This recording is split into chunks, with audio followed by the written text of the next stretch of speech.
Doing well.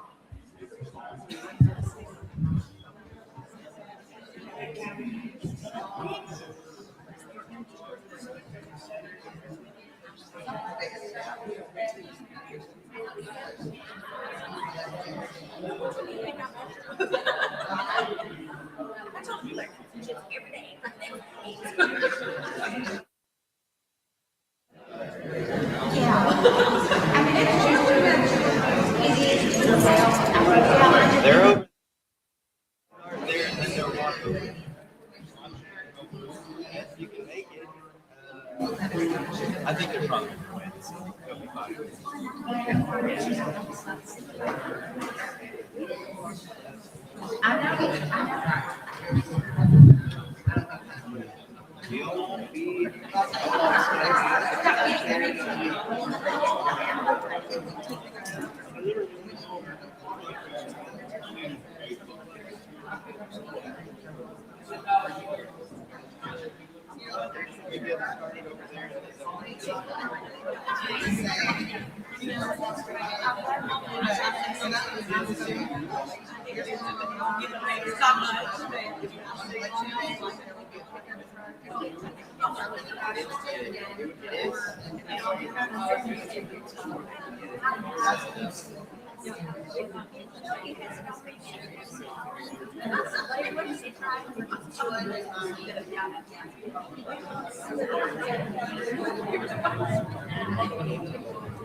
I did see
I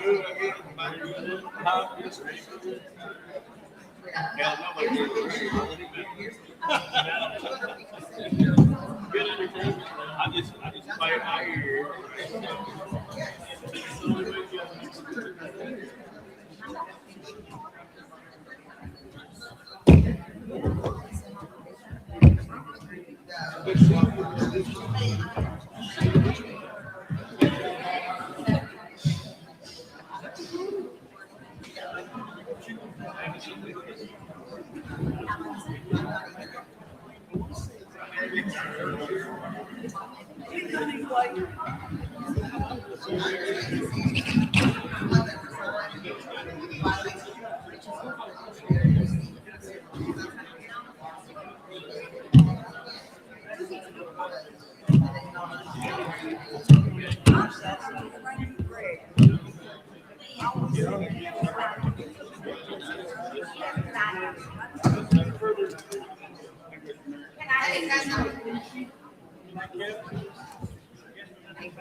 I text her and say, "She have one close friend," and she's like, "I know she's I told her to sell it, and she don't know. Last time I saw her, she was so tall.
All right, we're going to give us a couple of minutes. We'll get this thing restarted. Kevin, do you have anything you need?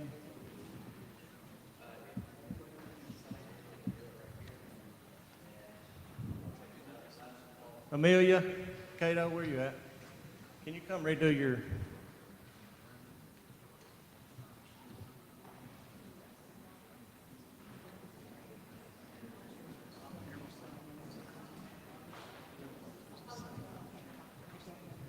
At this time, we're going to give a last call to sign up for public speaking.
All right, last call for public speaking. Everybody in?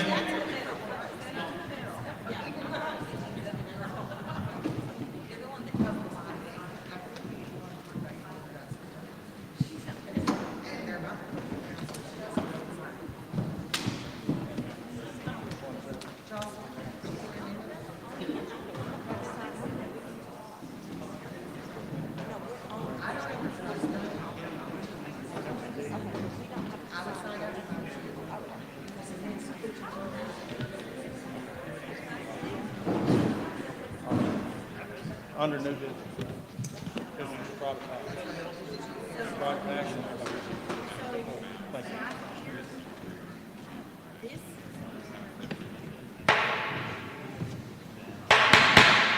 We're going to reconvene at 6:43. The City of Quanah regular meeting, City Council, June 9th, 2026. At this time, one of our Boy Scouts, Mr. Christopher, is going to give the prayer. Mr. Christopher, you come up here, please, sir.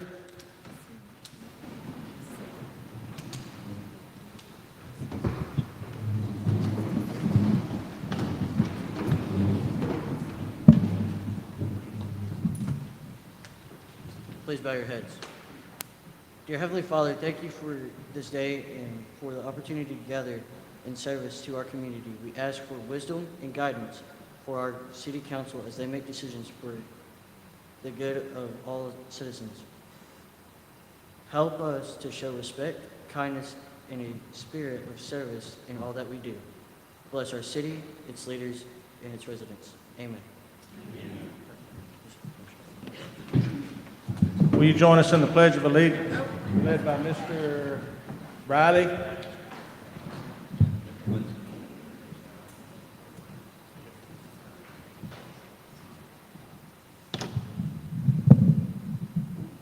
Pledge allegiance to the flag of the United States of America and to the republic for which it stands, one nation, under God, indivisible, with liberty and justice for all. That still brings chills to my spine to hear the Pledge of Allegiance by that many people. It's pretty awesome. Okay, at this time, we're going to move into the awards and recognition. Is Kemper Waldo here? Come on up here, brother.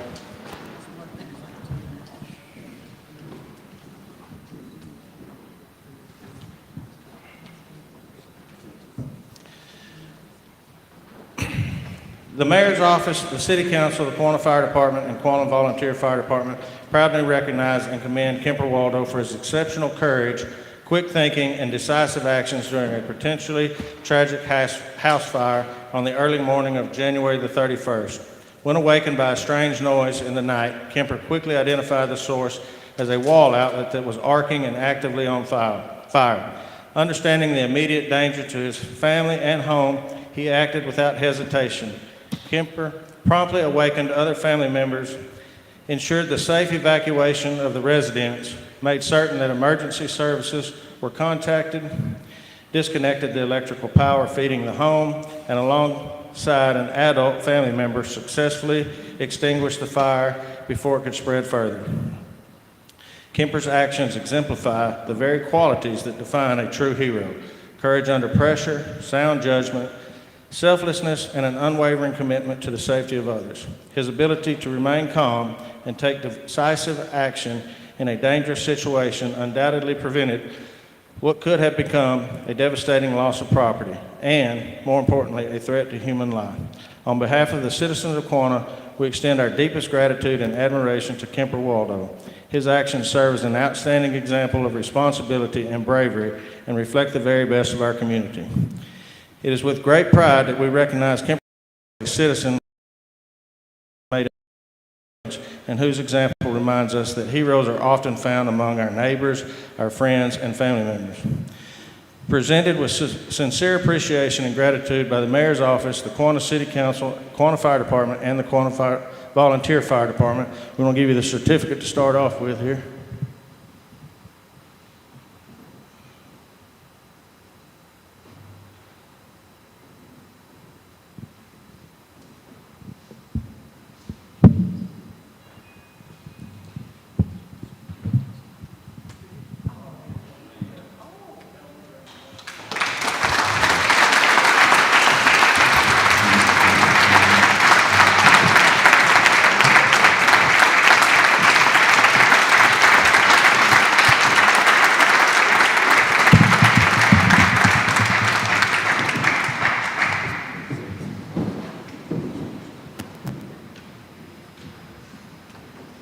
Next, we want to recognize the Quanah Fire Department and Quanah Volunteer Fire Department for service and dedication conducted during the wildfire northwest of town.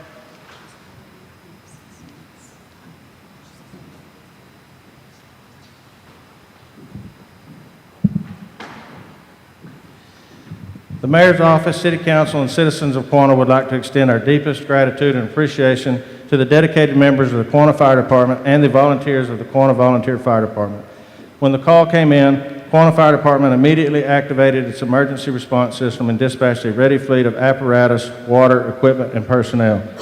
Long before a volunteer firefighter ever arrives at the station, the department works tirelessly to ensure trucks, radios, hose, nozzle, personal protective equipment, and emergency tools are maintained, inspected, and ready for service. They maintain communications equipment, oversee fire code enforcement throughout the city, manage firefighter safety equipment, and ensure emergency apparatus are fueled, stocked, and prepared for deployment at a moment's notice. When 911 calls are received, the department initiates the response by receiving notifications, activating paging systems, and preparing apparatus for deployment. Trucks are started, equipment is checked, and resources are positioned so a volunteer firefighter can immediately respond upon arrival. The department also maintains hydration and rehabilitation supplies, including water storage and ice chests, ensuring firefighters remain safe and effective during extended incidents. This commitment to preparedness is what allows emergency responders to answer the call without delay when the community needs them most. With our volunteer firefighters at the helm, they answered the call without hesitation and demonstrated the dedication, professionalism, and selfless service that define the Quanah Fire Department. Over the past several days, Hardeman County faced significant challenges with multiple fires and equipment repairs.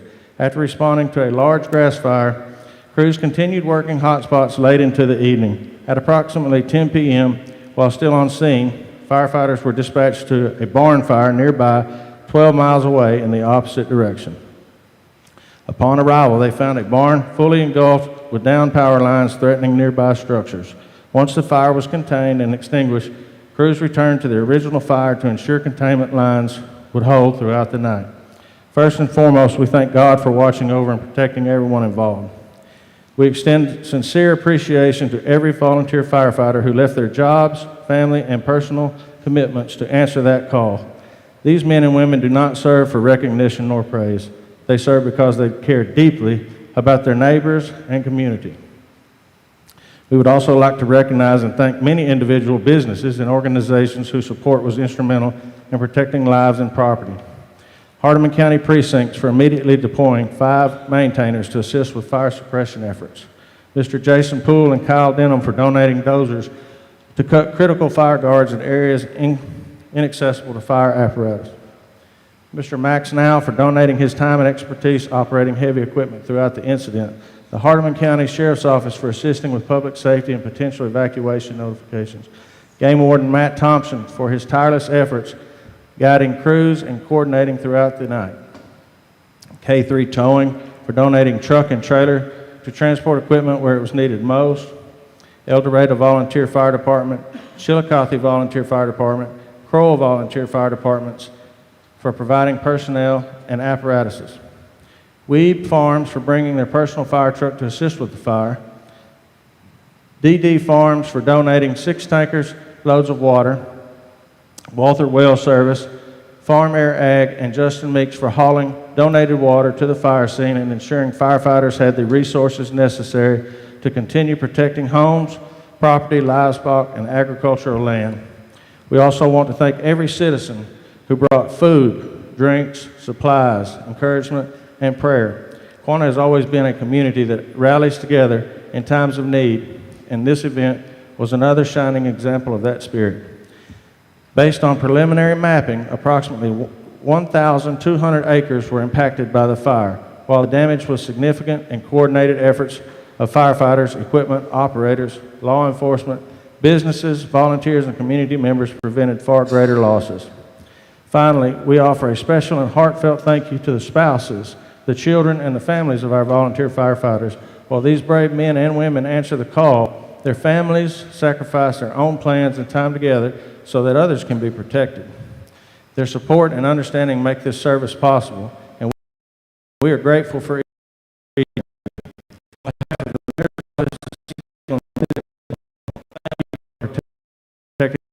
Everyone plays a role in our neighbors and our way of life. Continue to bless Hardeman County, the city of Quanah, and all those who answer to serve.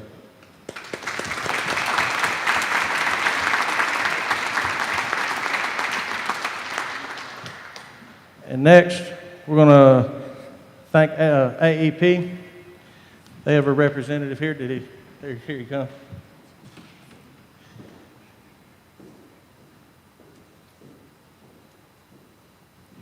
On behalf of the City Council and the citizens of Quanah, I would like to extend our sincere gratitude to AEP and the dedicated employees who worked tirelessly over Memorial Day weekend to restore power to our community. When a lightning strike damaged a station transformer, AEP immediately mobilized resources to address the outage. 13 employees answered the call, including 6 transmission and station personnel, 6 distribution employees, and 1 individual dedicated to providing water to both the town and the crews working to restore service. Beginning at approximately 2:30 a.m., these men and women worked continuously through challenging conditions until power was fully restored around 5:30 p.m. Their commitment, professionalism, and dedication to public service ensured that our residents, business, and critical infrastructure could return to normal operations as quickly as possible. Too often, the hard work performed by utility crews goes unnoticed until an emergency occurs. During this incident, AEP's employees demonstrated the very best of what it means to serve our community. Their willingness to leave their families, work long hours, and respond without hesitation deserves our appreciation and respect. The City of Quanah is grateful for AEP's partnership and for the outstanding employees who work diligently to restore service. Thank you for your dedication, sacrifice, and commitment to keeping our community powered and safe.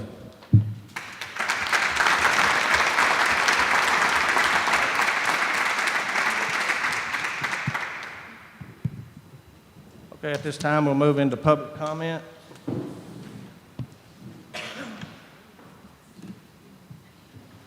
First on board is Miss Amelia Cato. Would you please come forward to the mic?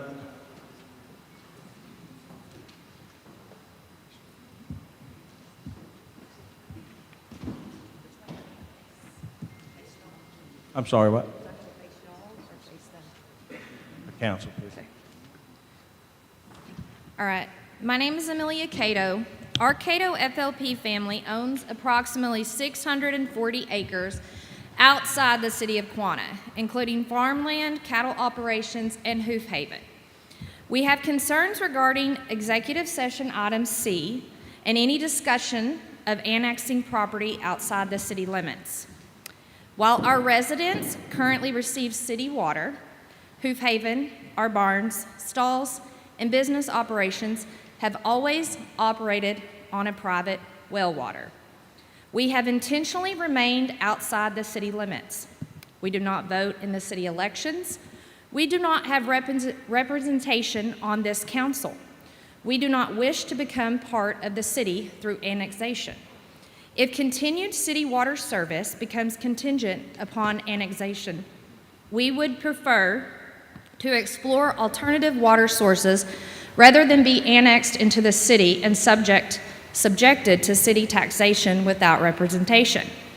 I respectfully ask the council to consider the impact on property owners who've invested in agricultural operations and businesses outside the city limits and who wish to remain outside the city. We do not oppose the city's need to manage its water system. We simply believe property owners outside the city limits should have the ability to choose whether they become part of the city, especially when they've invested heavily in agriculture and business operations that have historically operated outside city jurisdiction. Thank you. Thank you.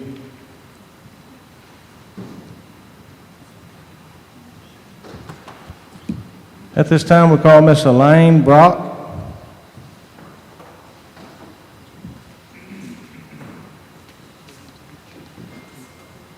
My name is Elaine Brock, and I am the only family living on the 500 block of East 9th Street. We have a series of problems. Nobody mows. Nobody cleans. I've been there 10 years, and only once have I seen another landowner come and mow their property.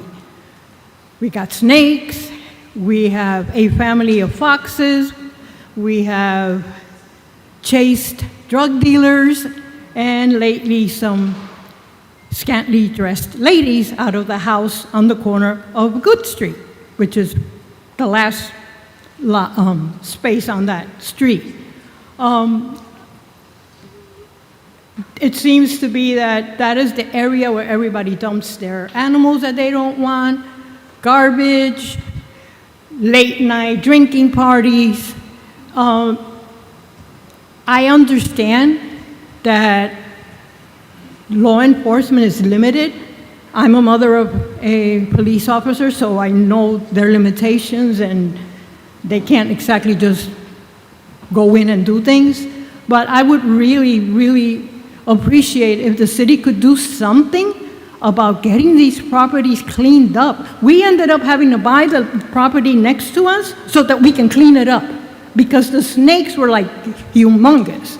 I have a grandchild that's autistic, so I am really concerned about not just the animals, but the unsavory people that are hanging out in that area.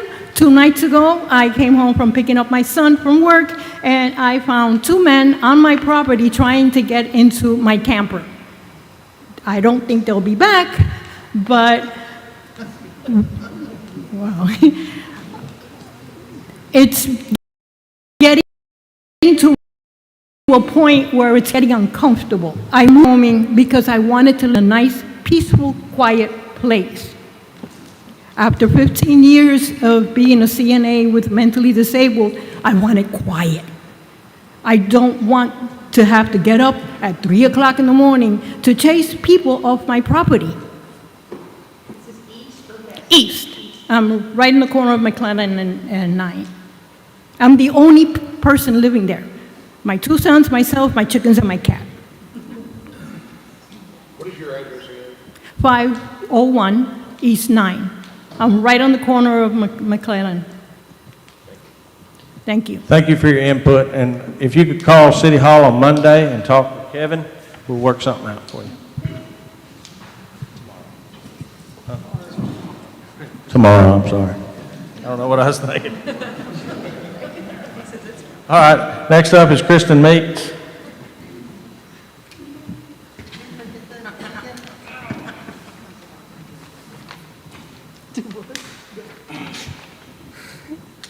Sorry, Glenn, that was great.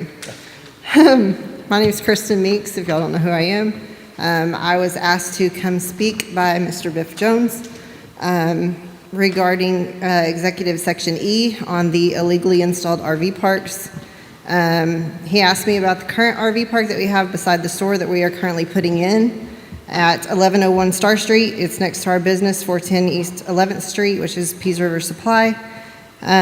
He was asking about why we did not approach y'all earlier in the year, and I'm here to explain what happened and what went on. So we did go to a Planning and Zoning Committee back on January 21st. We were told at that point in time that we were a commercial property and that there were no ordinances in place regarding a regulated RV park, that we did not need to be there to ask permission from them to build anything on our property. We then had a meeting with the current administrator, which was David Wilson, which I know is no longer here. Mayor Glenn Toll was also there. The Public Works Director, Brian Coley, was there. And the City Attorney, Brian Guyman, was on the phone with ourselves in the administrator's office. That took place on January 28th. We discussed our plans as well as the location to make sure that there were no codes or ordinances that we were missing out on. We discussed the current water situation in Quanah. We discussed the sewer system and the situation of where we were located. We just talked about our designs, the plans of what we wanted to do. It was discussed as far as the sewer and water on that side of town and it being a perfect location to help push the water and the sewer on the east side of town, because that's where the water pressure needed to be moved to push the sewer through the system, and that's where the water needed to be moved through to help the city out. At that point, those current city officials that I just named told us that we were good to go, that we did not need to go before the city council. We went ahead and got, at that time, again, there were no ordinances in place. So we went ahead, the current meter and the tap was already in place. All we needed was the dig up of the main line, which Brian went ahead and dug it up for us so we could start the build. In order to start the build, I don't know if any of y'all remember what the property looked like, but there was fences all around it because there used to be a big house there. I don't know if y'all remember the big 2-story house. We did already have that torn down, but we did still have the garage there, and we do still have the little house that is there. There will be someone living in that house managing that property 24/7.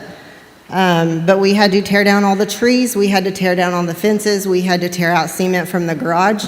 I don't know if y'all know what that looks like, but back in the 1950s, that is 4-foot cement. That took some time and a lot of hauling off. We did talk to AEP. 1 minute.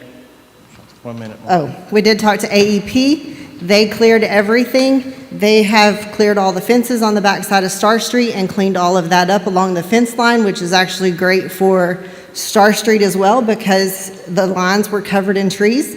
And they are set to come out tomorrow to set up all the poles for everything. So all we have left to do is the rock. So, I don't know what y'all are discussing in your executive session, but I was asked to come tell you what was going on and why it was going on. So I'm here to give you exactly what I gave you. The only person that's no longer with y'all is the old city administrator. Everybody else is still here that knows exactly what took place. So if you have any questions, Glenn is still here, Brian is still here, and the current attorney is still here. Thank you for your input. At this time, we will be calling Miss Vicki Nicholas, I'm sorry. And I'm not sure if I need to address now or wait until the item comes up. You can wait till the item, For the museum. unless you have something else you want to, unless there's something else in there other than, Okay, no, that's all, thank you, okay.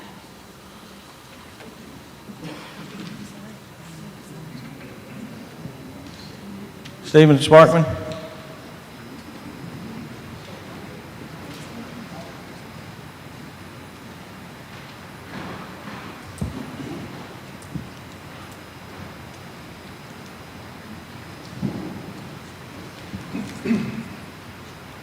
Good evening, Council.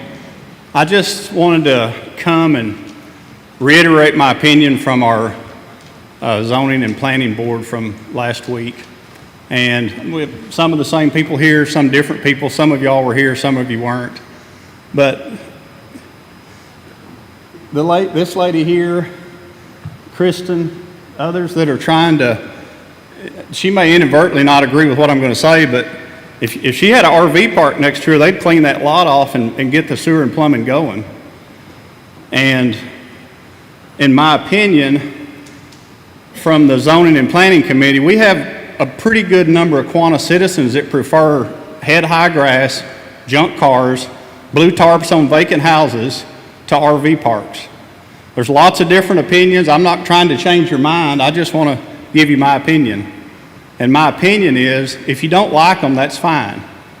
But if you're a private landowner and it's not against the law, why not let us have RVs? It's not a water issue. Our water issue is a pipeline that is going to connect 4 wells that Greenbelt has secured. 1 well is complete, 3 are in waiting. When that pipeline's complete, we'll have plenty of water. It's like us sitting in here and not having a bottle of water and there's one at the bank over there. We're not out of water. We need a pipeline. Instead of fussing amongst ourselves, we should be calling our state representatives, our governor. That pipeline should be done. I don't know if you saw the news 2 weeks ago, but there's a railroad trestle that burned in Canyon, Texas. I mean, it burned to the ground. In 5 days, 6 days, the railroad had that thing back up and trains crossing it. But we've got so much red tape in our Republican-run government, and I'm saying Republican because they're supposed to be the free will, do what you want party. We can't get a pipeline. If we run out of water, it'll be Governor Abbott's and all of our elected officials' fault. Not your fault, not our fault, not Lake Greenbelt's fault. I said in the meeting the other night, they got a $10 million grant, and I was corrected on that. Mr. White told me it was an $18 million grant. So the right hand gave us $18 million and the left hand's keeping us from spending it. The water is there. Take your phones out. Google Clarendon, Texas. Find Lake Greenbelt. Go straight north on the highway. When you reach I-40, that's where our well field is. Look at the center pivots. You can see them from Google Earth. Each one of those center pivots is the same kind of well that we're going to use to get our water. I have one of those. My center pivot can pump 1 million gallons of water a day, every day, and it's at Goodlet. I'm 3 miles from your pipeline. My water's not quality enough to pump into the city, but there is water. It's not about water. It's about a pipeline, and it's about our preference to what to do with our city. Whether we want growth or where we want to put a billboard at both ends of town and say, don't stop here. We don't want you and we don't want your money. Thank you. Thank you. Thank you for your input.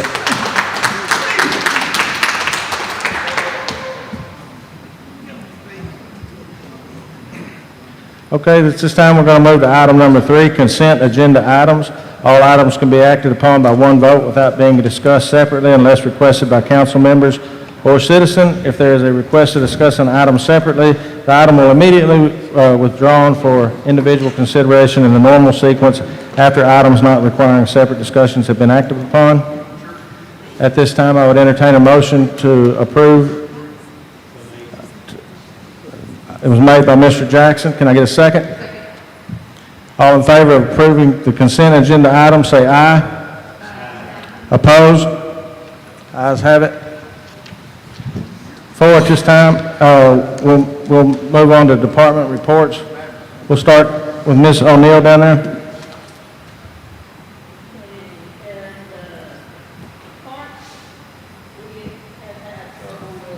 Can you use your microphone, please, for the audience at the house? Parks, we've had trouble with some people, vandalizing, they tore our electrical boxes up there, they tore our small kids' toys up there, and broke down and everything. Darren has worked and welded one, I don't know how many times, but the spring horse, we can't fix it because they broke the spring and everything. Okay, with the cemetery, over the weekend, we had, a lot of rain, and they had to dig a grave out there. The cemetery got messed up for a little bit, but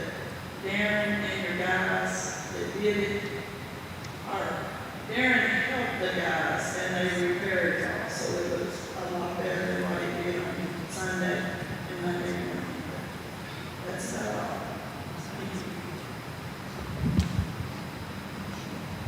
Ms. Barnett? Okay, we have at the community building, well, at the buildings, the floors have been done by the school.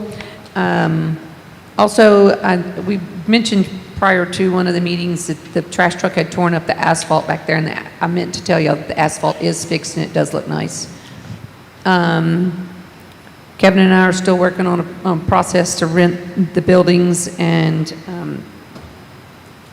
let's see, sewer. Y'all all have a handy-dandy report in front of you from Brian. Excuse me. And if you look at this, it is report from June 1st through the 5th. That is 4 days. I didn't count the entire call-outs, but I think only 5 of them, maybe, or 6, maybe 6, that's stretching it, were not sewer problems. Spoke with Brian before the meeting, and he said the sewer is running them ragged. It's not the water anymore. It is the sewer. We had 30 call-outs in 4 days to pump sewer in Quanah, Texas. These guys are working night and day to keep your pipes clean. Thank you. Mr. Jackson? A little bit of good news. We finally got approval from the TCEQ to put the chlorinator in. Awesome.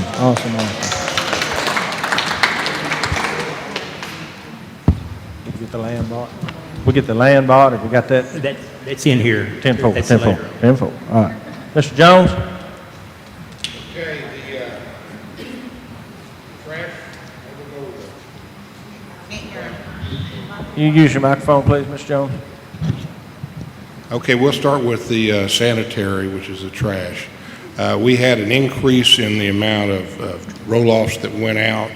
Our total cost this past month was $6,200. The previous month was $4,500 for a difference of $1,700, a $1,700 increase.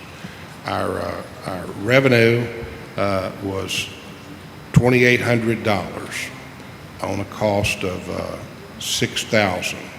So we lost $3,400 or $3,457. That's about the same amount we've been losing for the last 10 months. So that hasn't changed. We're still losing money. We have an increase in revenue because we had increased number of loads coming through it. We had increased in roll-offs. There's one issue with respect to the sewer plant that I've got to call in to Waste Connections, and they said they would be getting back to me in that we had one roll-off of sludge, which was a heavy load, like 12 tons and all, and that means it's wet. And they had a transportation charge of $2,500. And the normal transportation charge that we get for our roll-offs and going out of the unit over there is $300. So I asked him about that. He was going to look into it because he admitted that was a lot higher than it should have been. I will say this, is that cost is more consistent with not being able to take it to a normal landfill for normal Class 2 industrial wastes. It's more what you get if you had to ship something to Houston to have it disposed of in an incinerator or in a hazardous waste landfill. So I think that, I think it had special handling, but he's going to look into it and see, but it was a lot higher. He also said he would be sending us a increase. He said they're allowed to increase the rates by the cost of living, and that's about 4%. So we're supposed to be expecting a 4% increase in our rates. So that we would probably need to respond to that, Kevin, with a corresponding rate increase to compensate for that. Okay. Now, in City of Airport, we are still down with our card reader, so no fuel has been sold in the last 30 days. The problem initially was that there's a card or a board on that credit card machine there that got fried for whatever reason. And that particular model of credit card reader is not in stock anymore. It's obsolete, so they could not find a replacement new card, but they looked on the market for an old card that had been refurbished, and at that time they hadn't been able to find it, but they've since found it, and it should be in. He said it should be coming in maybe a Wednesday or Thursday, and it'd be online by Friday, and we could get back in business. They have we had the cheapest rate in a big area. We were at $4.51 for our fuel, and that was cheaper than anybody else, which is at $4.86. But because of this, they raised our rates to $6 because we don't have any fuel to sell. The cost of the new card reader is going to be, of a new card reader system, is $27,000. And the what? Did we not just get that system installed? No, we got a board installed or something. It wasn't the whole card reader system. And I said, well, that's a lot of money, and he says, well, that's the way it is. But he says it's eligible for a ramp grant from DOT. All right. And that they will cover 95% of that cost. So our cost would be 5%, which is about $1,350. Okay. So they're preparing that to be approved for us to approve on it. But our cost, we would still have to pay the $27,000 up front, and then we would get reimbursed. The other thing is that we have been working on for several years is an instrument rating for the airport so that big jets can come in. Our airport and our airport strips, the landing strip and everything can take on large executive planes, but it doesn't have the instrument rating for the landing of it. So we have to get that, and we've applied for it 2 years ago. We put our 10% down, and we're waiting. It's been in a certain. I've been hearing since I came on board that it was about to come. It had been approved. It was going to move to the next step, which was the issuance of a contract to start construction. And what happened is that the DOT representative that was responsible for that left, and they just now replaced her with a new one, and they're working on that right All now. right. Ms. Brownlow? So the EDC met today, they reported that Sisters Catholic did receive their equipment and are running gas lines in order to put in, so they should have that up and running closely. They also had a formal proposal from the downtown beautification committee to apply for an 80-20 matching grant from Texas Downtown. The unused reading fund to repair the downtown buildings in front of the Walmart and the EDC as well as the Crocodile before your entrance. They also voted to renew your membership with the downtown beautification committee. For ordinances, Kevin could probably speak better on that than I can. We did recontract with the company out of Lubbock. They have been in the process of driving around, and I think today they've sent out 28 letters for people to clean up their properties. Awesome. And if I'm not mistaken, that leaves us with two. Mr. Dixon hadn't been assigned yet. That would be the fire department and administration. Do you have anything fire department administration-wise? I think we're good right now. Just getting Okay. things moving. At this time, we're going to move on to old business. Consider, discuss requiring all businesses within the city of Quanah to register with an annual business permit. And then just a little bit of context for this. This is an item going through minutes that I saw. No action happened. It was moved to the table, and this is just me trying to get it to y'all so we can figure something out. So before any discussion, we have to, if I'm not mistaken, we have to entertain to bring it back onto the table, correct? As well? Entertain a motion to bring it back onto the table? Are we talking about the A? A? Yes. If it wasn't brought back from the table on the very next meeting, then it died. Okay, so it's dead. Are we in agreement? You can make another one, but it would die. We're in agreement that it's dead, so at this time, we'll move to item number B. Wait, I gotta, is that the case of every old item that's been tabled, you have to bring it up? Bring it from the table before the end of your next meeting. And whose responsibility is it to make sure that happens? Anybody or the mayor or the city administrator, who has the authority to do that and get it on the Bring the stuff back, and you can bring it up before the end of the meeting you're in, if you table it, at any time before the meeting you're in or the next meeting, the very next meeting. At the end of that meeting, it's dead.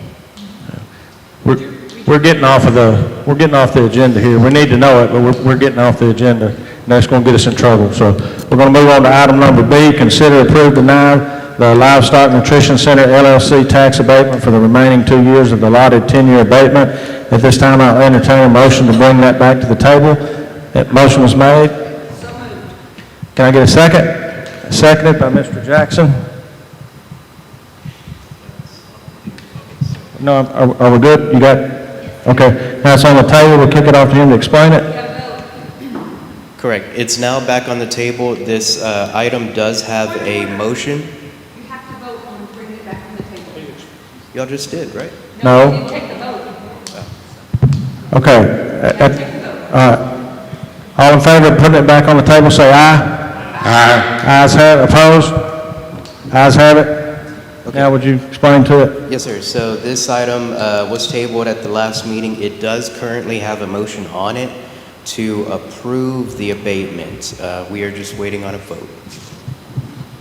Waiting on what, I'm sorry? The vote? On the vote. Okay. So at this time, it's been brought back onto the table. I put it up for vote to approve it. All in favor, say aye. Opposed? All right, we're going to have a show of hands. All in favor, say aye of approval.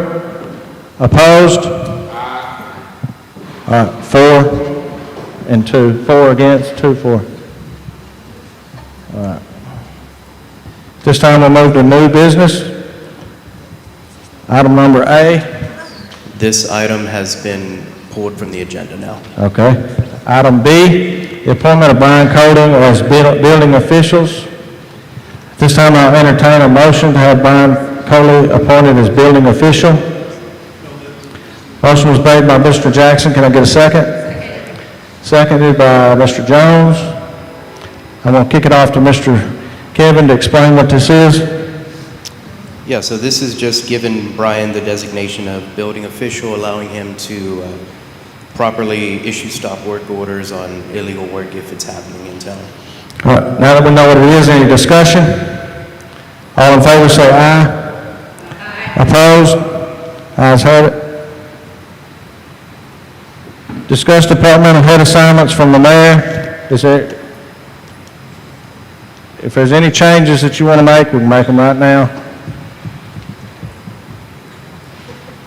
I have Councilman Jackson over the water department and municipal buildings.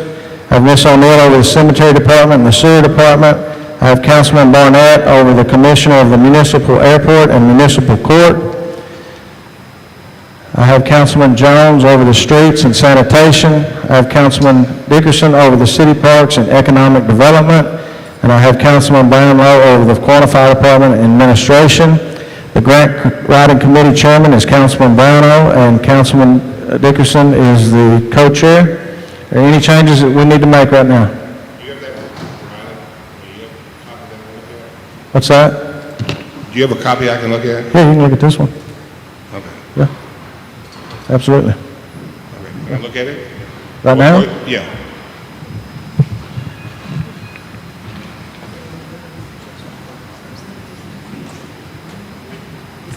All right, at this time, we're going to move to item number D, consider approve adoption of a resolution authorizing an application for final assistance from the West Texas Water Development Board.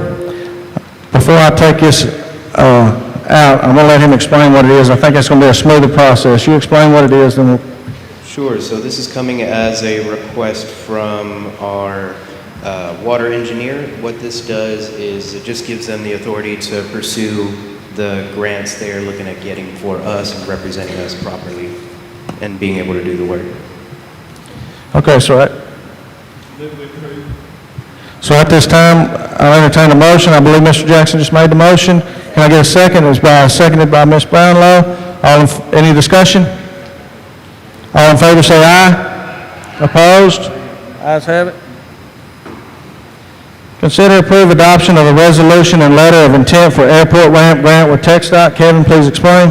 Similar action here. This will be from TxDOT to help us out with this process. They've got a new representative helping us, and we will give them the authority to pursue the grant and help us get the work going. What is the airport ramp? So this, and Preston, if I'm wrong, correct me, but this will be for a new instrumentation approach and ramp to help get, these are grants to help fix up the airport. Is RAMP an acronym, or? Yeah, I don't know what it stands So RAMP is an acronym. for. That's the grant program. Okay. All right. So at this time, Mr. Jackson made a motion. Can I get a second? Second. Seconded by Ms. Barnett. Any discussion? All in favor say aye. Opposed? Ayes have it.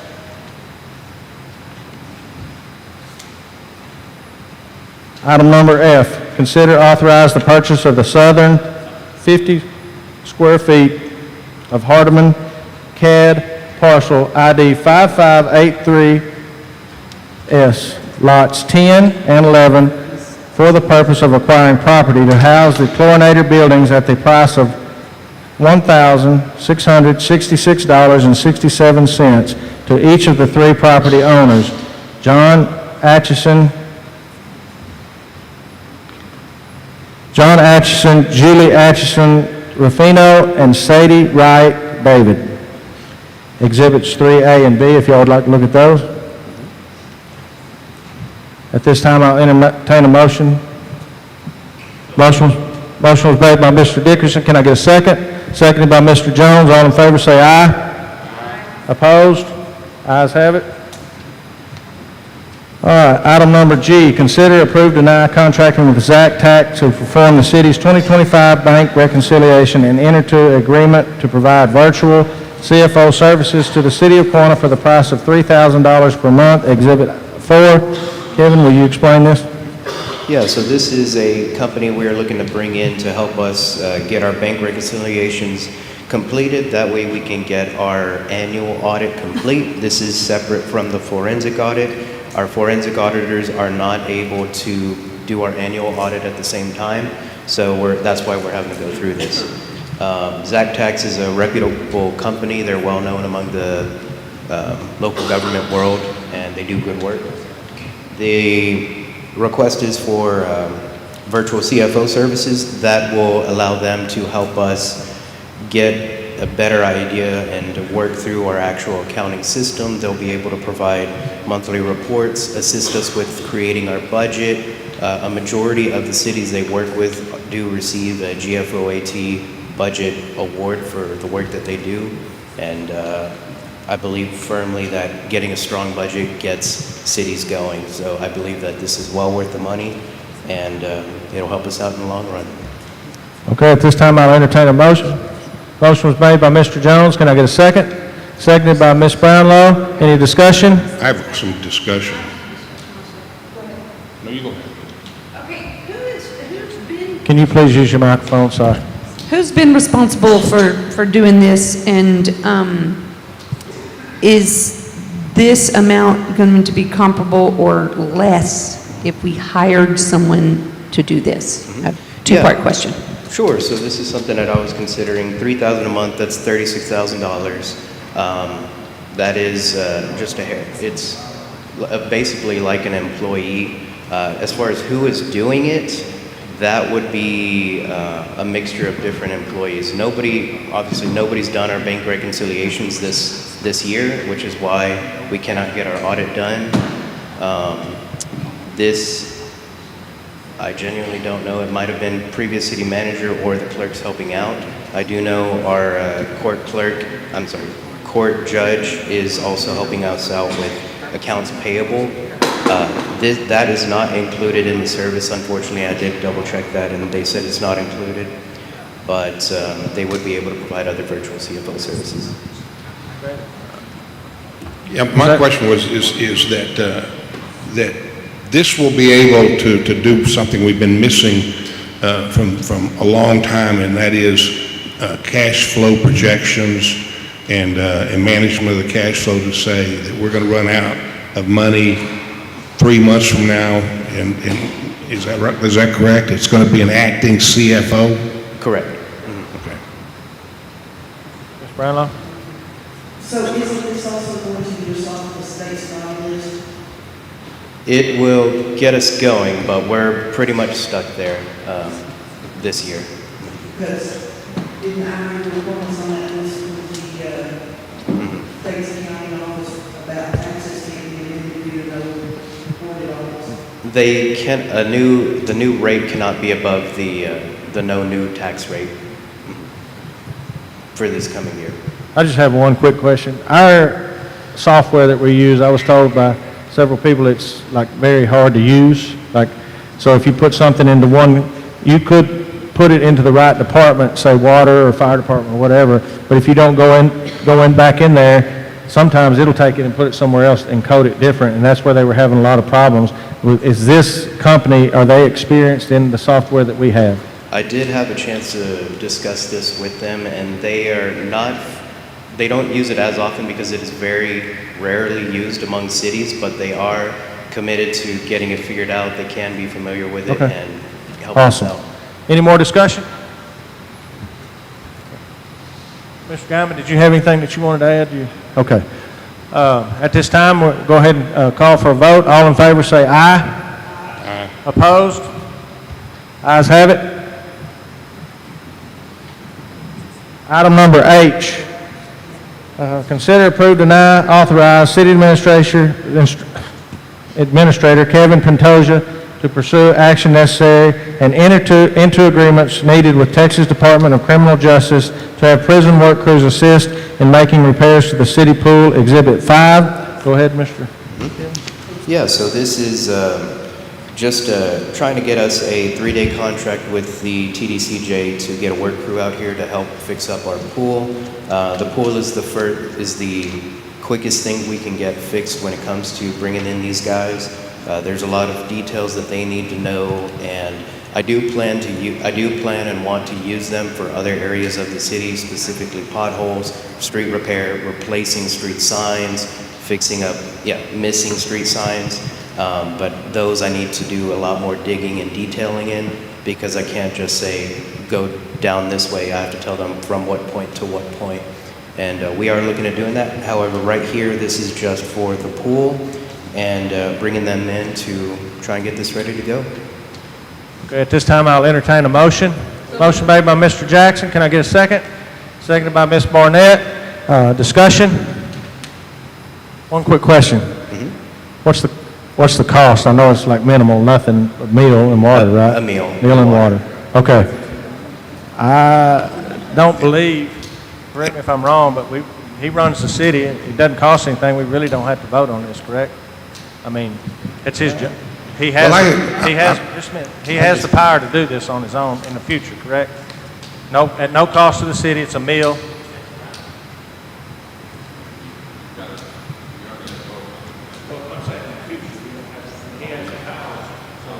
Well, I look at it as a matter of policy. It's a policy in the council, issues, votes on policy. This is not a policy. This is bringing people in. I have a problem in that I think that the people, we represent the people, and I'm not sure I know what the people of Quanah, how they feel about this. About free labor?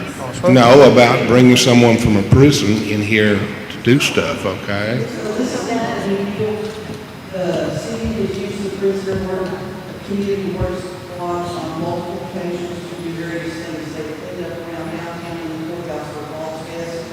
They come down and they'll hang up the Christmas lights, so this is not a new thing. So it's not the first time, so. Not the first time, and I work for TDCJ, so I can see the deeds or G1s. They are your trustee level inmates, If they are well supervised, they are well managed. Okay. Well, Thank you. at this time, if there's not any more discussion, we'll call for a vote.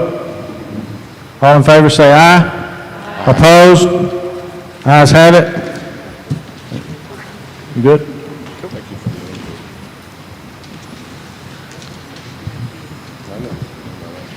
All right, I consider approved and I request from the Thompson Sawyer Public Library for the continued funding of $500 a month from the city, Exhibit 6.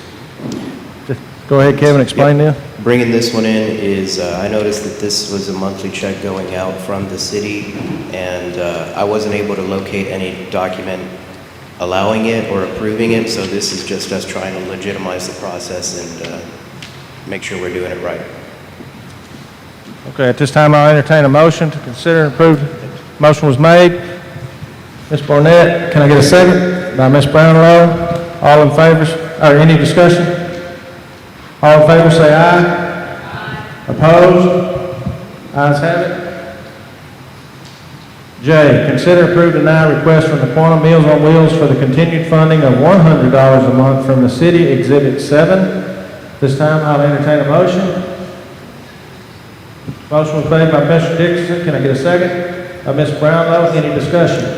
Mr. Jones. Yeah, I talked to Becky Parker about how far $100 goes, and that's what we're funding. We're funding 10 meals for the entire month, and they're servicing about 50 citizens, senior citizens, 30 days a week, so that's not even making a dent or anything in there. That's only providing one family out of 50 families 10 meals a month, and I'm just kind of embarrassed. That's all we're doing. The county is supplying $1,000 a month, and we're only supplying $100. So We're not going to be able to change it according to the lawyer, but we can bring it back in the future. But I see where you're coming from. Yeah. I think you're right, but we can't, because of the way it's worded on the agenda, we can't change it tonight. So, any more discussion? All in favor, say aye. Aye. Opposed? Ayes have it.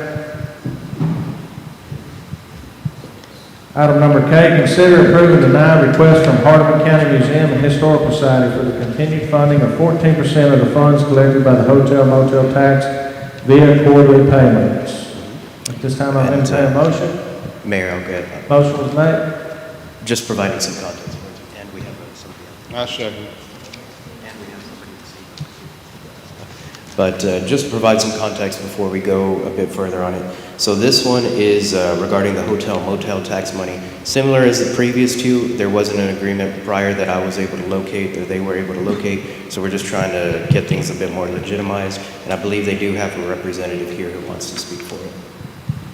Okay, at this time, I'll entertain the motion. I believe it was made by... What is the motion for the museum? Yeah. So the motion was made, seconded. We'll open it up for discussion. And at this time, we also have someone here to speak on it. Where'd she go? Here she is. Okay, I'm Vicki Lindsay. Nicholas forgot my name. Everybody knows that. In 2025, the museum hosted 1,609 visitors, ranging from local people to international and school groups. They bought merchandise from our museum. We sell books and other items about Quanah and Hardeman County, and hopefully spent dollars at other locations in our city. As a member of the museum board, I would like to respectfully request that the portion of the hotel motel tax continue to be allotted for our continuation to inform and preserve the history of the city of Quanah and Hardeman County. Thank you. Thank you for your input. Any more discussion? Kevin, this, since they are historical preservation, do they not have to go through all the steps and all of that to get the funding? You know, there's the 9 steps or the 2 steps or whatever it is. They're historical preservation, so that does not fall under that, correct? It's completely able to be done by hotel motel money. Who made the motion? Greg. Thank you. What I read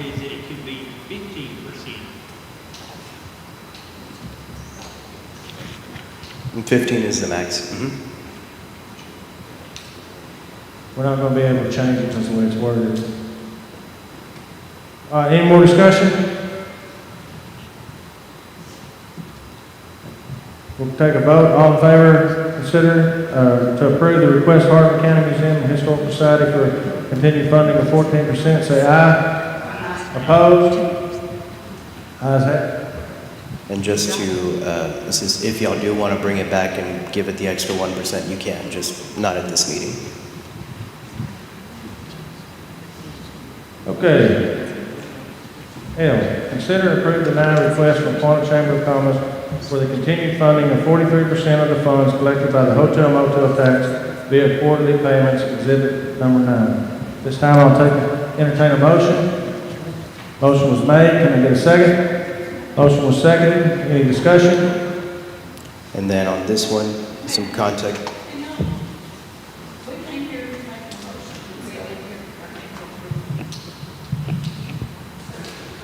Motion was made by Debbie and seconded by Mr. Dickerson. And so some context on this one, similar to the museum. This one, I was not able to find a previous agreement. I was not, neither party was able to produce one. I did look through some historical records. You'll see in your book there somewhat of a timeline with it.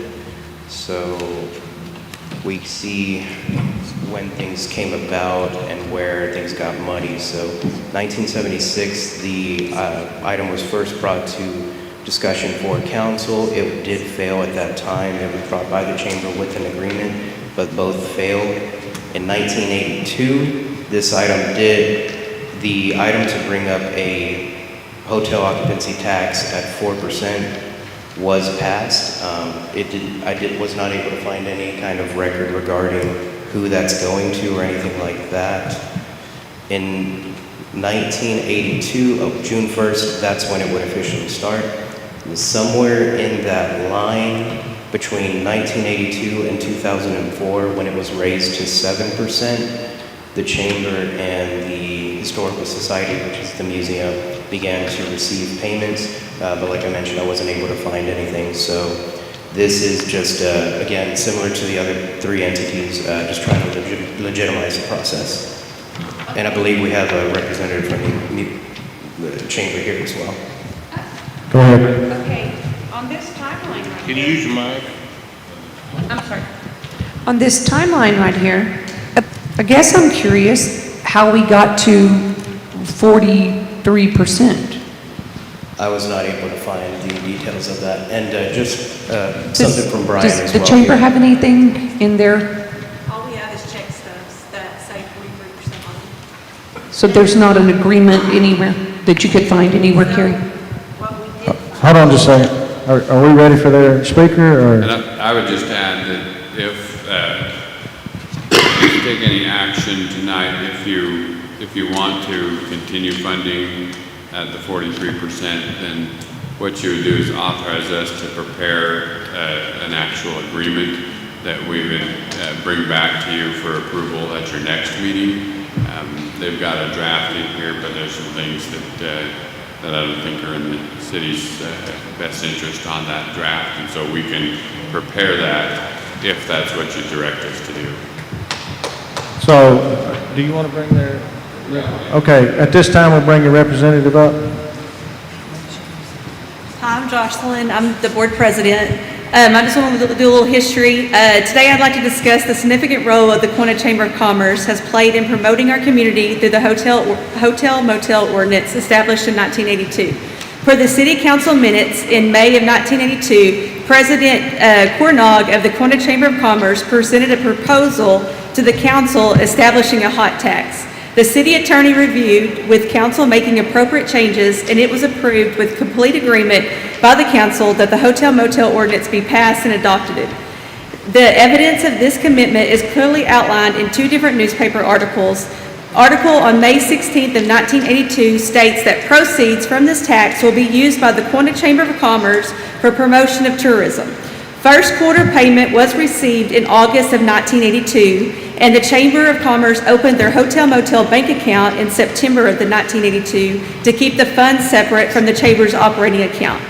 The Chamber has provided expense reports annually.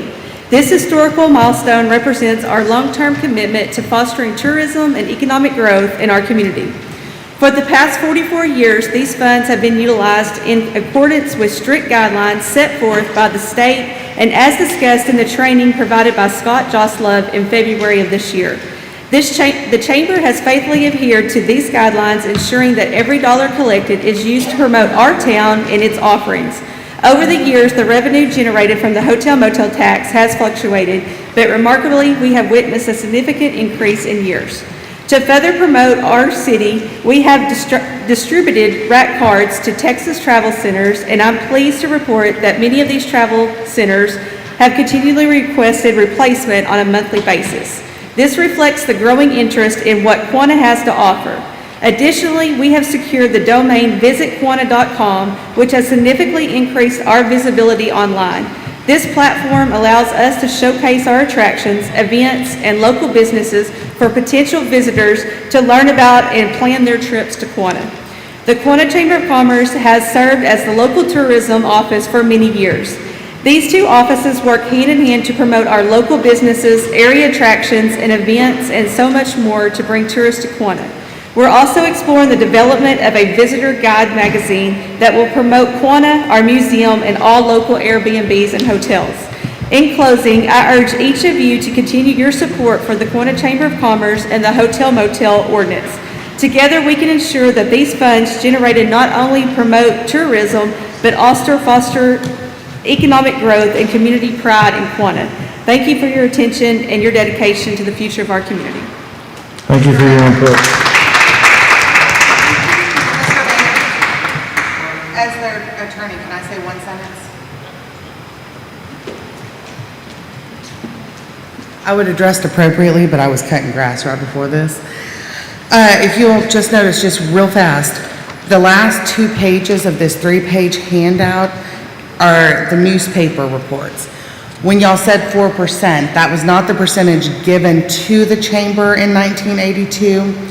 That was the percentage of the tax in total that was put on the hotels and motel occupancy. So the city took in 4%. It does not specify what the percentage was that was given, of that 4% that was given to them.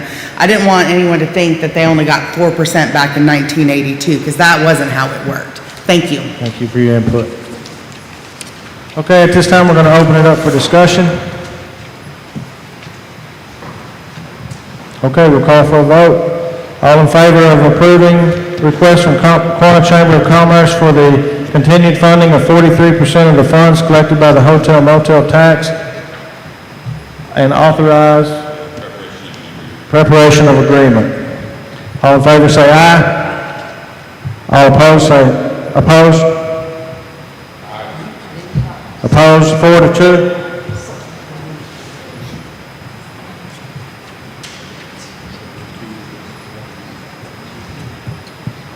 Do you need the 2? Is that what you're saying? Okay, if we Okay.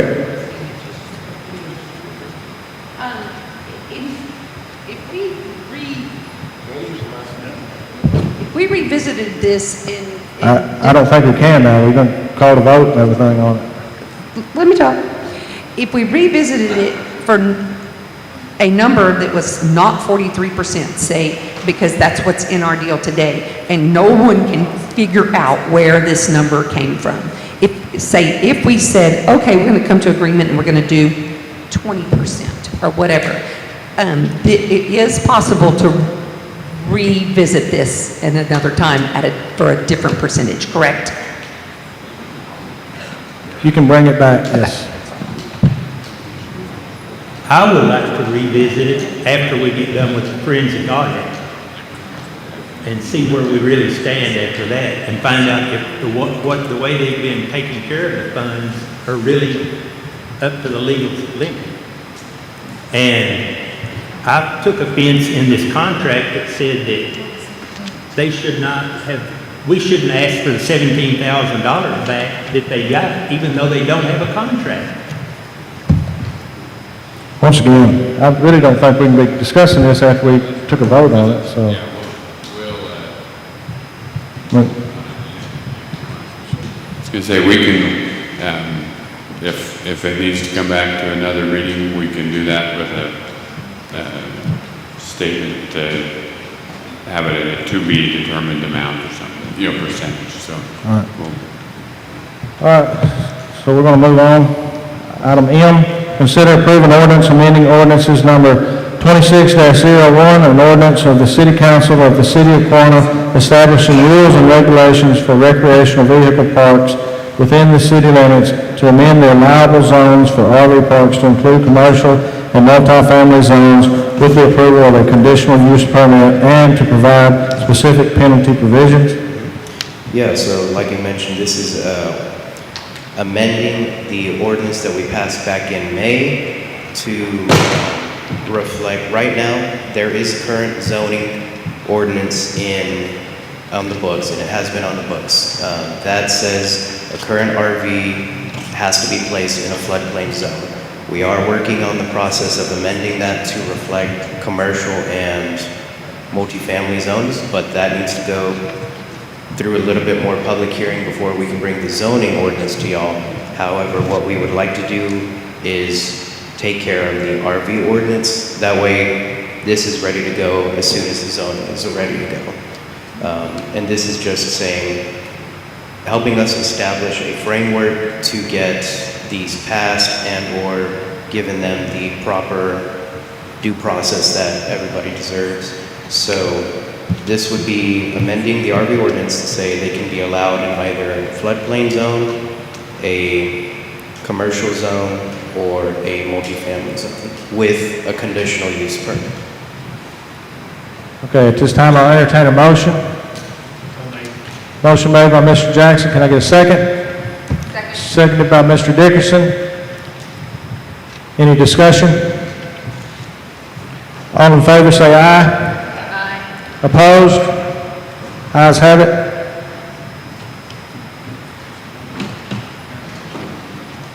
N, consider approve deny request from Slick Rigs LLC for an additional 2-inch water meter connection outside of the city limits. So this one was a request for an additional 2-inch water meter, like I said, outside of city limits. And I will call y'all's attention to the memorandum of understanding from Greenbelt we received, stating the city has 108 connections left when it comes to connections to the water line. So this was something that came across my eyes, and immediately I said, okay, I need to be putting focus on this. So this item is an outside city limits request for a water connection, and I just wanted to bring it before y'all to review or discuss before I allow that to go forward. At this time, we're going to entertain a motion. And we do have. We'd have to let that die then, wouldn't it? We'd let it die then, wouldn't it?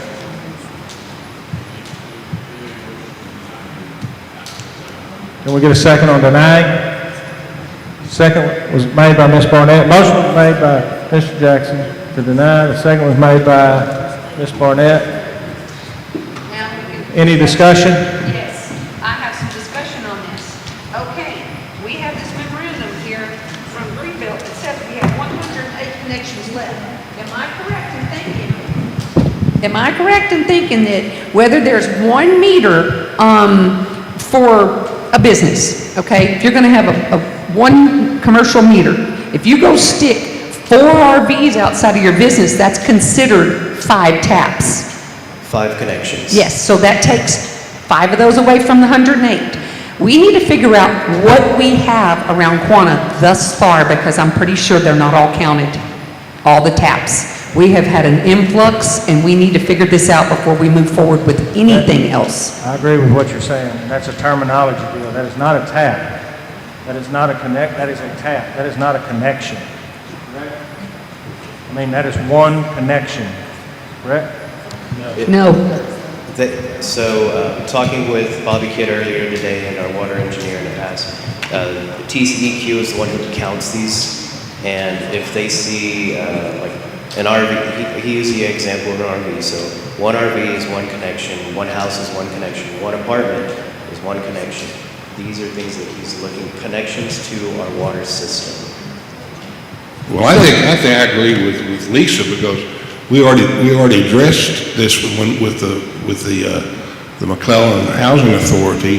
They had 5 meters, but they have significant number of connections. So she says, are we accounting for all the connections of our commercial meters? Because they've got a lot of connections over there at McClellan. I know it raised their rates their bill from $6,000 to $30,000. This is just the memo that was given to us a few weeks ago. So this is what it reflects and current. I think we got to do more research, because I don't see how, if you got 108 connections, that's the terminology, correct? 108 connections. That's 108 meters. TCEQ can't come in here and tell an apartment building that they're going to charge them for every room. A motel's not that way. I mean, I think we got to get clarification on it. I think we're losing it in the terminology. A connection is a meter. A meter feeds 10 trailers. I don't see how TCEQ can come in and say that they're going to count that as 10 connections when we have 108 contractable connections available. So I think we definitely have to figure this out, because I've looked up some stuff, and the way I understand it, we have 1 whole year off that one connection to determine if we've hit the appropriate amount of usage to go over and be a different style reading, and that's the way I'm reading it. So we're definitely going to have to clarify some of that, because I just don't see how the state environmental agency can come in here and tell you that you have a contract for 108 water meters, and if I put 10 water sprinklers on that one water meter, they can't charge me for 10 connections. If I took 10 RVs on that same water meter, they can't count that. I don't see how we're counting that. We'll put you in charge of telling TCEQ what to do. Well, I'm telling you, we've researched it. I think we're losing it in the terminology. We've got to figure it out. That's not what the water engineer said. We looked at some Texas regulations, and I think we're losing it in the terminology, but that wouldn't be the first time I've done it. So. Who is we? What's that? Who is we? You and who else? Who looked at it? Yeah. No, me. I've showed him. I've showed Greg.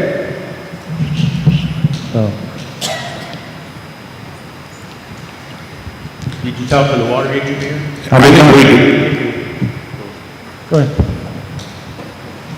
Go ahead. Have we talked to DEQ to find out, to get some discussion on this, to find out why all of a sudden, that we have, instead of having the meters we think we have available, that we can't issue those meters because we don't have enough connections left to do that. And they're coming up with this from, as the mayor said, it sounds arbitrary. I think Ms. Barnett had hit the nail on the head. We got to find it. We got to figure it out. We got to get the right answer. I think she hit it. Could we set up a meeting workshop with Brian and the people who, some of the Greenbelt? Let's talk with them. Let's sit down and see exactly what we have, and not just one person talk to them, so that maybe we understand this a little better. It's really not going to help us if we say we can't have all this growth, and we actually can, or we need to figure out exactly what we have.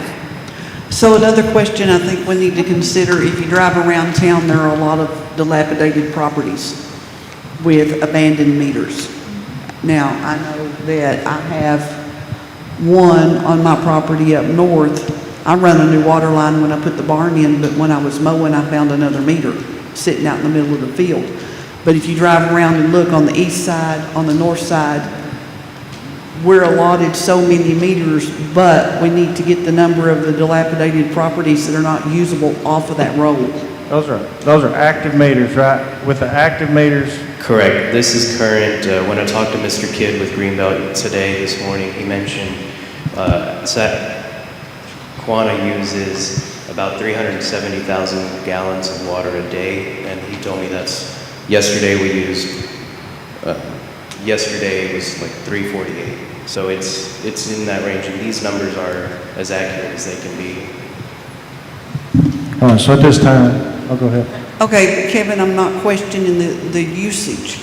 Greenbelt is telling us that we are allowed so many meters. So we have what'd you say, 1,100 online? Or- We've got 1156, yes, ma'am. Okay, so are those all active meters? Yes, How, ma'am. how many does Greenbelt, we're allowed 1,264, is that what you're telling us? We have, I'm sorry, I told you wrong earlier. We have currently 1,048 connections. We have room total for 1,056, leaving us currently with 108 open and available. How is that even possible when we were originally, when they came in here, the meters were set up for a population of 5,000, now we're a population of 2? And half of the properties are not lived in. It's been through additional addendums, the expiration will be, because I also did this math on this, and I said, June 10th, 1975, for 50 years, we should have already been up, but apparently it's been revisited, so I'm sure that's how. I don't know that for sure, but since this memorandum says that, I figured that's probably over the years they readjusted it. And I'm definitely open to the idea, if y'all want to get together a workshop with Greenbelt, see if we can't bring them here. I think we need some clarification, and he needs to look at expanding our capabilities based on what we've got coming in and what we've got working. Yes, Okay. and on that note, real quick, that is something that we are currently working on as well. It's called an alternative rate count, and we are looking at that right now to try and get that helping us out. Okay, can I speak? Maybe Brian can tell us a little more on that, because I think they've talked with you on the meters, how it works. Is that right? Brian, if you want to, you can. If not, we can look at this in the future. What was the question? What I'm asking is, Brian, is it like is it one, if you have 1 meter and you have 4 houses, does that just count as 1 meter, or does each house count as a meter, or each RV count as a meter? Residents. TCQ rows in here, they're gonna count each RV. You got 1 master meter. Can If you use you've the got- microphone? Huh? Use the microphone. Sorry. I'm Poor Brian. He's had a long, hard day. He's been in the sewers all day. Just repeat what you said. A house is one meter. You can have an RV park built. If you have 50 spots out there and you run it off 1 master meter, however you want to do it, I mean, whatever. But when TCEQ rolls in here, when they drive up, they're going to count 1, 2, 3. They don't care about the meter. They're going to count each individual RV spot, and they're going to count that as 1 meter, 2 meter, 3 meter. I mean, I'm under that impression. That's what I know. I deal with TCQ a lot, and you know, they're tough. And if they come up here and they start counting meters, I think one of them said something about, is all the meters accounted for? Maybe not. I don't know. But TCQ drives up here, they're going to count each RV pad, whether you got something set there or not. Each pad is 1 meter connect. That's my understanding. Thank you, Brian. Can we get back on schedule here? I don't have a good feeling letting any meters outside the city limits right now. I think we need to take care of our city people first, and if we have anything left over, then maybe we could do something for outside city limits, but I don't feel comfortable putting anything outside city limits. All right, the motion was made to deny. We had a second.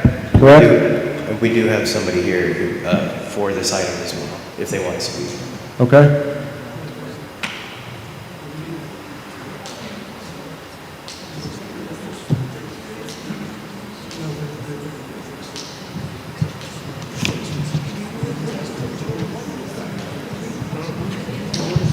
Y'all are good? You can?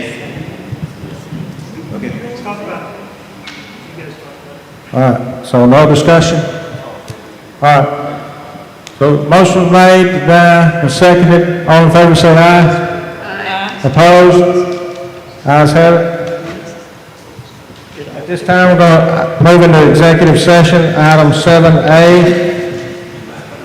It's easier for us to get up and leave than it is for you, so let us step out, we'll go to the back room, and then we'll come back.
At this time, we're going to reconvene. No action will be taken on executive session 7.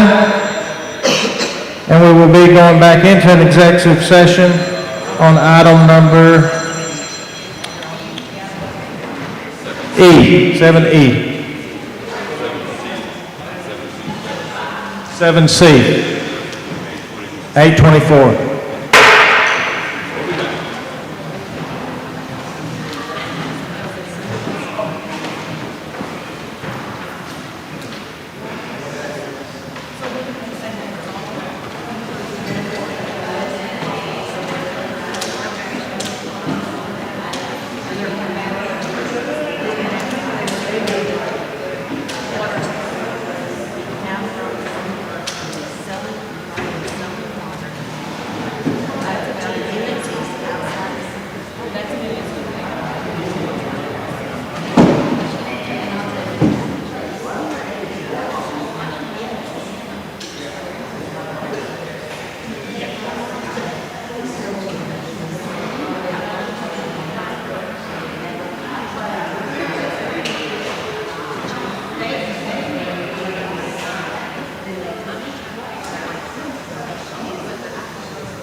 That's been a deal.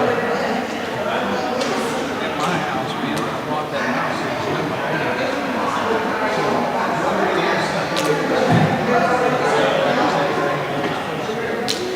last summer, the city comes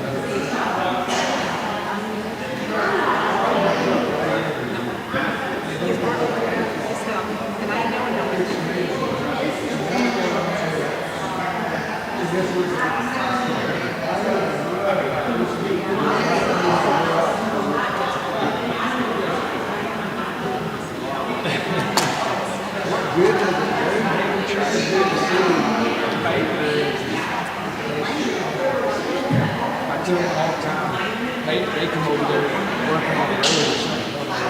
I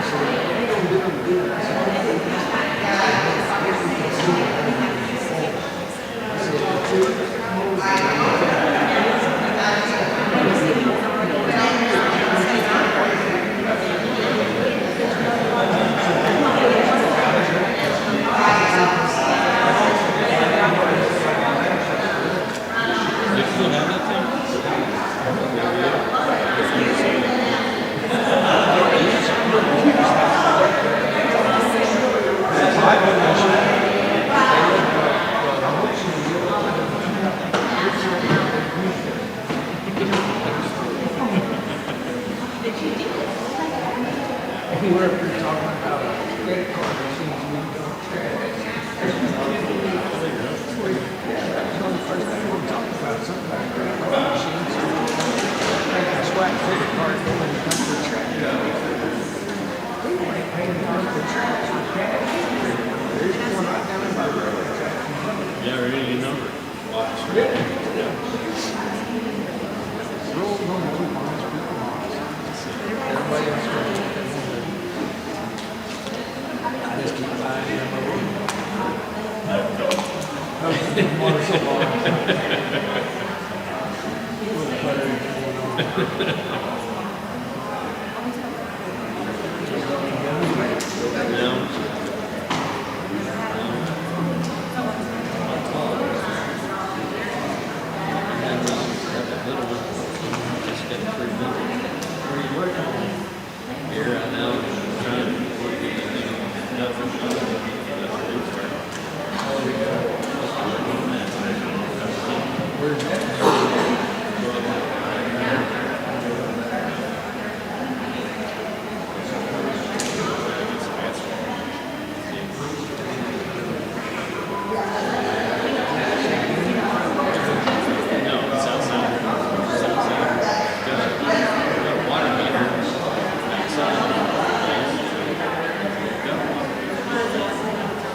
But they were popping up over there.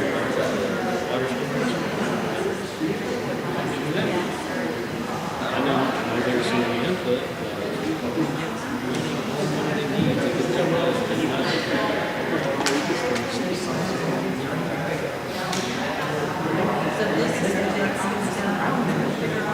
why can't you supplement this? There's nothing that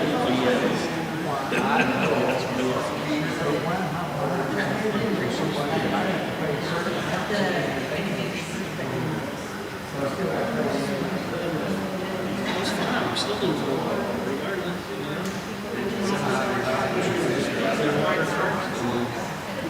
there's gonna be a point in time when they lose.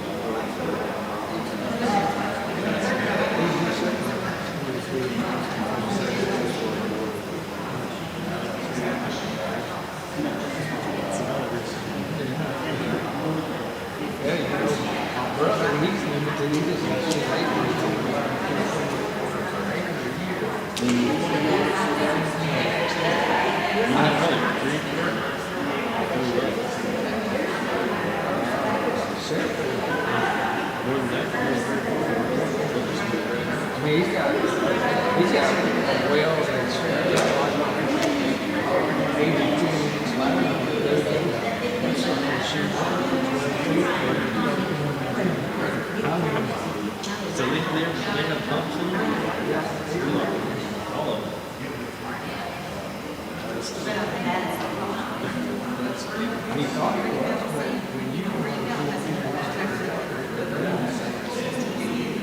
So when I was drilled, he said,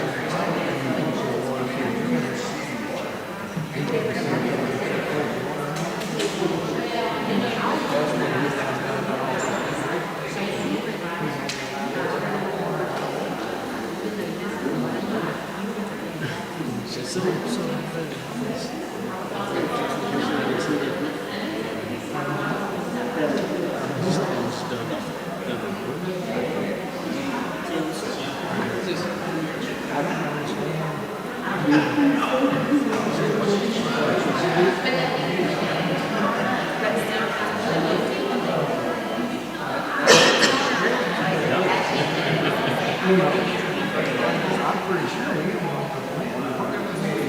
Yeah.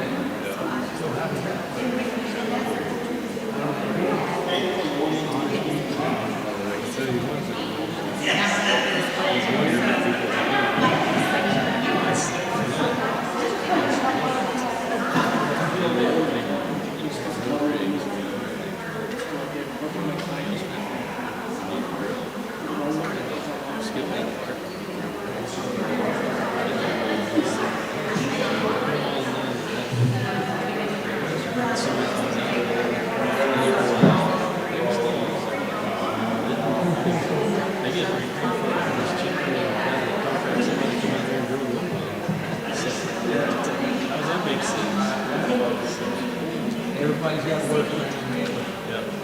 I just don't want it to be all of this crap. I just know that.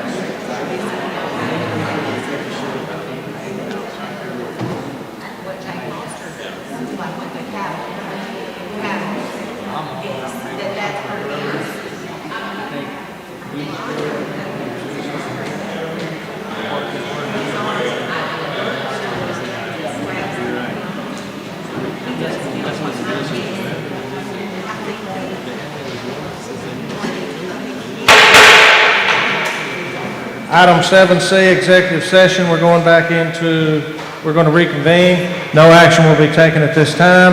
We're going into 7E. City Council will convene into closed session in accordance with Texas Government Code 555071, consulting with attorney on legal issues, property owners who have illegally parked RVs and installed RV parks. It is 8:40.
So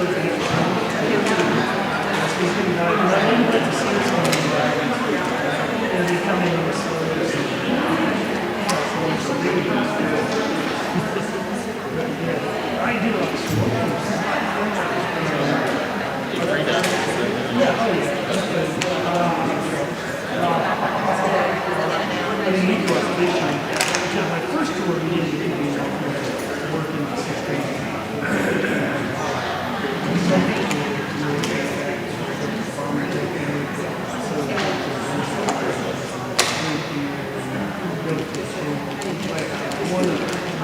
One of the 10 fish come up but it's beautiful. I went out one time snorkeling.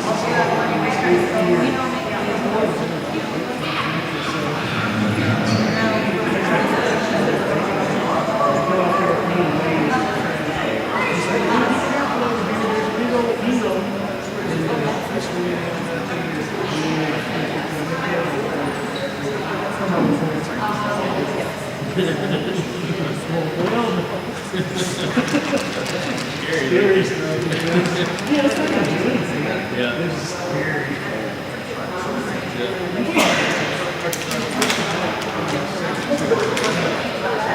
So the what happened to me, and it's right behind Kansas City, where this building goes up and fill it with water. And when it fills out, all the little lemon sharks. That's big.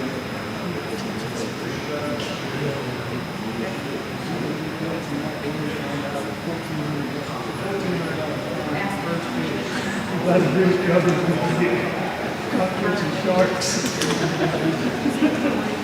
So, yeah, we need sharks. No. But it was fun because it was like a little shark like that.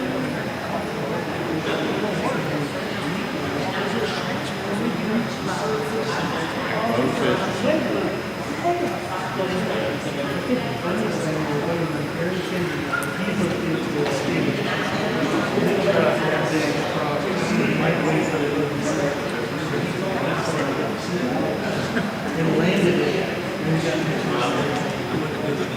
it's go, you can smash it, and then you say, this is something about it. And you set yourself around, you couldn't move it.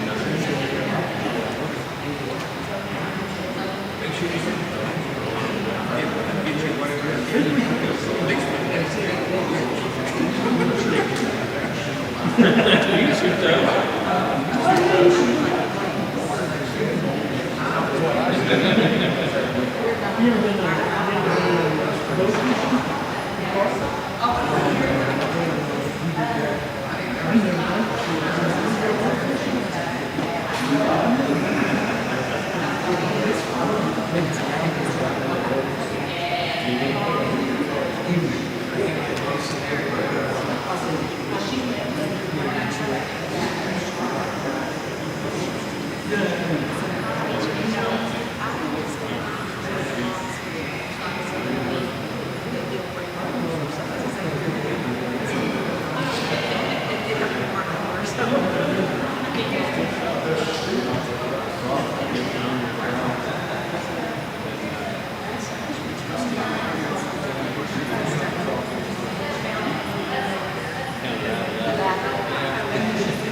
Well,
We're going to reconvene at 9:05. At this time, no action will be taken on item E. We're going to go back into executive session for item G. Convene into closed session in accordance with Texas Government Code 55-1.071. Receive advice on legal issues and action, an emergency stop at the sale of water meters whilst Quanah is in stage 4 emergency water shortage conditions. 9:06.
And I get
This time, we're going to reconvene. It's 9:28. No action will be taken at this time on item 7G.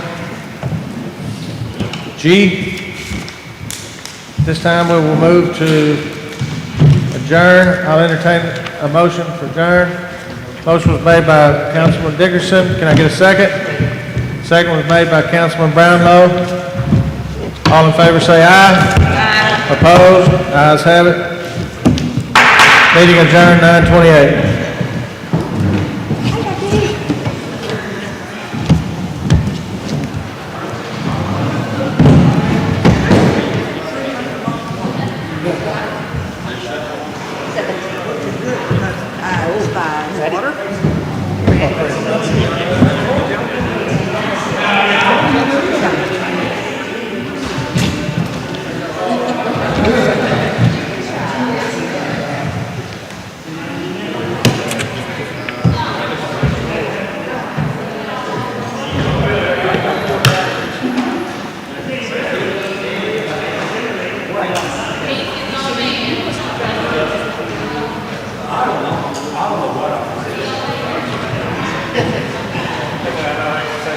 No, you're good. You're doing this is good.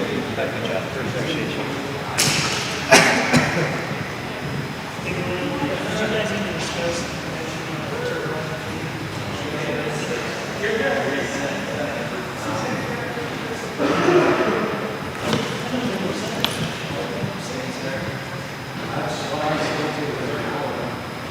I'm trying to figure this out. You have 36 pounds. When? Go home. Good in that way. You got one of those alcoholic Budweiser, do you? You know what? Yeah. When's a good time?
Thanks, Preston.